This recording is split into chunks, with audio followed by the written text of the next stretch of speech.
ანწუხელიძე რო ფეხით არ დადგა და თქვენ რომ მე ფეხით შედეგით ფაქტობრივად ანწუხელიძეს და მე რო ახვედით 8 აგვისტოს გმირების საფლავზე ზედრო დააფუთხეთ. მოიცა ამიტომ დამიჭირო ივანიშვილმა მოახერხა რა რომ შიშის გამო ხალხი ვერ გამოდის ქუჩაში, შიშის გამო პოსტსაც ვერ წეს, შიშის გამო შეკეტილები არიან საშტორო. სადმე კი არ წავიდა ეს რა ქვია პროტესტი. ნუ გეშინიათ, ნუ შეგეშინდებათ. მე ესე იგი თემურ ლენგი 1400-იან წლებში მეშვიდეთ რო შემოეშწია საქართველოს და გიორგი მეშვიდეს გამოუგზავნა წერილი, ესე იგი ჩამოთვლილი იყო ამის ურდო, იმის ურდო წაგების იქით, ესე ფაქტობრივად მეორე გზა არ რჩებოდა. და თხოვდა სულ კაპიტულაციას. თქვენი აზრით რა გააკეთა გიორგი მეშვიდე იმ დროს, როცა რამის 100,000-ობით მილიონობიანი ჯარი მოაყენა საქართველოს. და ჩვენ აქეთ 1.30-ზე და 1.50-ზე უნდა გვეუბნა.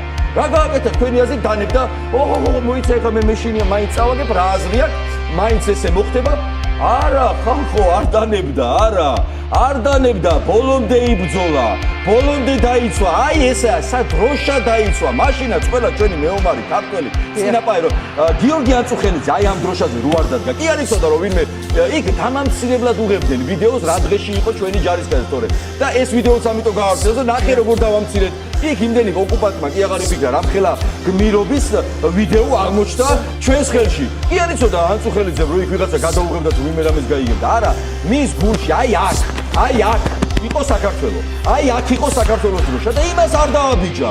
იმას არ დააფურთხა და ბიჭო, აი ასეთ კაცს ფეხით გადაუარა წულუკიანმა. ფეხით გადაუარა კობახიძემ. ფეხით გადაუარა მდინარაძემ. როგორ შეიძლება ეს შევარჩინოთ?